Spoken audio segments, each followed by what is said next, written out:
ख़बरुनि अपडेट जे सिलसिले खे अॻिते वधाईंदे सिजावल मां अव्हांखे ख़बर ॾींदा हलूं। शीतल दास कोहिस्तानी जी रिपोर्ट मुताबिक़ सिजावल ज़िले जे केतिरनि ई नंढनि ज़मींदारनि तोड़े हारनि खे हुकूमत तरफ़ां ऐलानियल ॿिज भरण जी रक़म न मिली सघी आहे, जंहिं ख़िलाफ़ पांदीमला जे रहवासी पांदीमला सूरज सिजावली प्रेस क्लब पहुची साफ़ नॻियां दाईंदे चयो आहे त हुकूमत तरफ़ां ऐलानियल ॿिज भरण जी रक़म मनपसंद माण्हुनि खे मिली आहे।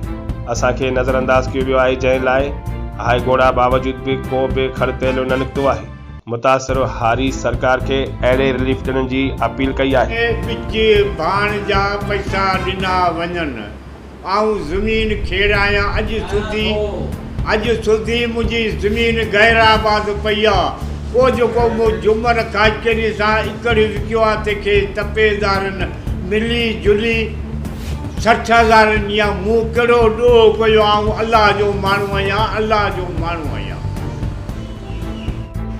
मुंहिंजी पांदीमला जी ज़मीन सर्वी करे जेको मूं एकड़ विकियो आहे उन्ही खे 60,000 मिली आहे। मूंखे अॼु सुधी न मिलिया आहिनि पैसा।